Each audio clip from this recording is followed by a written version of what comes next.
जय जगन्नाथ नमस्कार। Odisha 2020 news channel को स्वागत। आसंतु नजर पकेबा आज ओडिशा तथा देश विदेशर प्रमुख खबर उपरे। किंतु ता पूर्व आपण को गोटे अनुरोध, चैनल को जो मैंने प्रथम कर सब्सक्राइब करूँ आउ पाखरे थिबा बेल आइकन को दबाई दिंतु जहाँ फल प्रत्येक नूतन वीडियो नोटिफिकेशन आपण सर्वप्रथम पाइपर। आज प्रथम खबर, भिजिलांस हाथ में पुलिस बाबू मामलार समाधान पर लांच नौथुवा बेले माड़ी बसिला भिजिलांस टीम। एपरी एक घटना देखा मिली जाजपुर जिला सुकिंदा अंचल। भिजिलांस हाथ में धरा पड़ी सुकिंदा थानार एएसआई अभय नायक। एक पारिवारिक विवाद मामलार समाधान पर 4000 टंका एएसआई अभय नायक दाबी करथिले। परवर्ती खबर, दादन राक्षस नहींगला आउ गोटे मुंड। पेट पाटणा जाइथिले हेले शब होई गाँव को फेरिले। भालुजर गाँवर कविश शांता परिवार प्रतिपोषण पर हैदराबाद को काम करने जाइथिले हेले शब होई फेरिले। तांको मृत्युर कारण स्पष्ट रही। तांको मृतदेह शनिवार गाँव को फेरिबा बेले गाँव में शोकर छा खेली जाइछि। तेबे कलाहांडी जिले में दादन जंत्रणा बंद होबार ना धरुनी। प्रतिदिन जिले में केउठी ना केउठी दादन श्रमिक मृतदेह गाँव को फेरिबा खबर साधारण खबर भली मने होउछि। हेले सरकारंकर एते योजना तांको कामरे आसुनाही ना प्रशासनर अवहेला पई एही भली घटना बारंबार घटुछि। परवर्ती खबर, सीताफल सपुरी पर जिलार उत्पादित कंचा पणसर चाहिदा बढ़ी। विशेषकर पश्चिम भारत में यार आदर दिनकू दिन वृद्धि पाइबार लगी।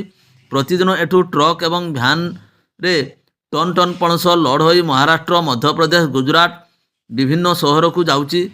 होलसेल व्यवसायी माने रायगड़ा सहर बाहर राज्य को पठाउछंती, अथच एठिकार चाषी उचित मूल्य पाउना। पहाड़ जंगल भरा यही जिले में पणस गछ प्रकृतिर एक वरदान कहले किसी भूल हेब नहीं। परवर्ती खबर, बारबाटी दिनिकिया आज ऑनलाइन टिकेट बिक्री हेब। रविवार अपराह्न 4 ऑनलाइन रे टिकट मिलिबो। direct.in वेबसाइट को बुक करी हेबो टिकेट। insida.in रे मध्य बुक करी हेबो टिकेट। insida.in रे क्लिक कले डायरेक्ट आप को रिडायरेक्ट हेबो। डायरेक्ट आप रे बुक टिकेट बटन रे क्लिक कले बुक हेबो टिकेट। ऑनलाइन रे बिक्री हेबो 4000 टिकेट।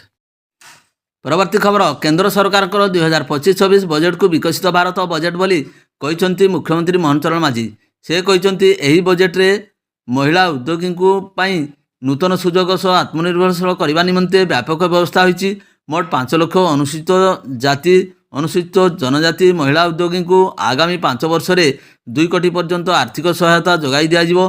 कृषि एवं कृषकों विकास को प्राधान्य दे आरंभ होब प्रधानमंत्री धन धान्य कृषि योजना। देश में मोट 100टी खाइबा तेलर भारत को आत्मनिर्भरशील करिवो। एथि निमंते हेबो 6 वर्षिया योजना।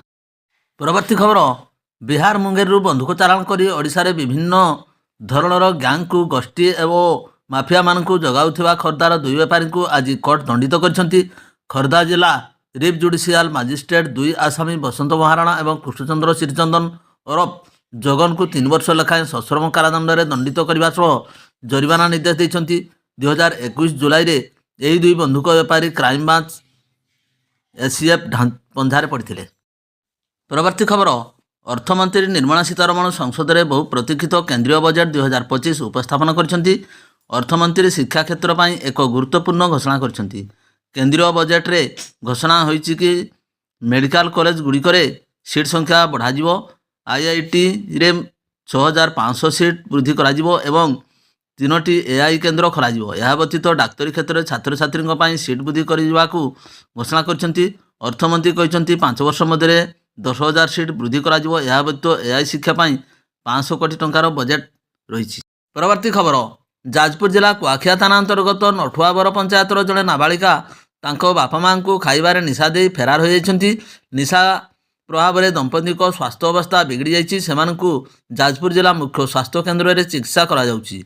नाबालिका जनक बुधवार राति खाइबारे निशा मिसाई देइथिले। निशायुक्त खाद्य खाई तांको बाप माँ शोई पड़थिले। एही सुजोग रे नाबालिका जनक घरु फेरार हो जाइथिले। गला बेले सांगरे 25,000 टंका सह सुना अलंकार नहीं जाइथिबा जणा जाइछि। परवर्ती खबर, ओडिशा रे सरकारी स्कूल प्रति अभिभावक और छात्र छात्री आकर्षण सबुठु अधिक। देश में अन्य राज्य अपेक्षा ओडिशा रे अधिक पिला सरकारी स्कूल में पाठ पढ़ती। एपरिक राज्यर सरकारी स्कूल 6 ରୁ 14 वर्ष बयसर छात्र छात्री हार अन्य राज्यगुड़िक ठारू अधिक। सारा देश में यही बयस वर्गर 66.8% छात्र छात्री सरकारी स्कूल में पाठ पढ़ुवा बेले ओडिशा रे 88.6% ପିଲା ସରକାରୀ ସ୍କୁଲରେ ଶିକ୍ଷା ଗ୍ରହଣ କରନ୍ତି। ପରବର୍ତ୍ତୀ ଖବର, ଆମେରିକା ରାଷ୍ଟ୍ରପତି ଡୋନାଲ୍ଡ ଟ୍ରମ୍ପ ଭାରତ ଏବଂ ଚାଇନା ସମେତ ବ୍ରିକ୍ସ ଦେଶଗୁଡ଼ିକୁ ଧମକ ଦେଇଛନ୍ତି। ଟ୍ରମ୍ପ ଧମକପୂର୍ଣ୍ଣ ସ୍ୱରରେ କହିଛନ୍ତି ଯେ ବ୍ରିକ୍ସ ଦେଶଗୁଡ଼ିକ ଜାଣିଯିବା ଉଚିତ ଯେ ସେମାନେ ଆମେରିକୀୟ ଡଲାରକୁ ବଦଳାଇ ପାରିବେ ନାହିଁ। ଯଦି ଏପରି କରିବାକୁ କୌଣସି ପ୍ରୟାସ କରାଯାଏ ତେବେ ଆମେରିକା ଏହି ଦେଶଗୁଡ଼ିକ ଉପରେ 10% ଶୁଳ୍କ ଲାଗୁ କରିବ। ବ୍ରିକ୍ସରେ ବ୍ରାଜିଲ, ରୁଷିଆ, ଭାରତ, ଚାଇନା ଏବଂ ଦକ୍ଷିଣ ଆଫ୍ରିକା ଭଳି ଦେଶ ଅନ୍ତର୍ଭୁକ୍ତ। ଭିଡ଼ିଓଟିକୁ ଶେଷ ପର୍ଯ୍ୟନ୍ତ ଦେଖିଥିବାରୁ ଅନେକ ଅନେକ ଧନ୍ୟବାଦ।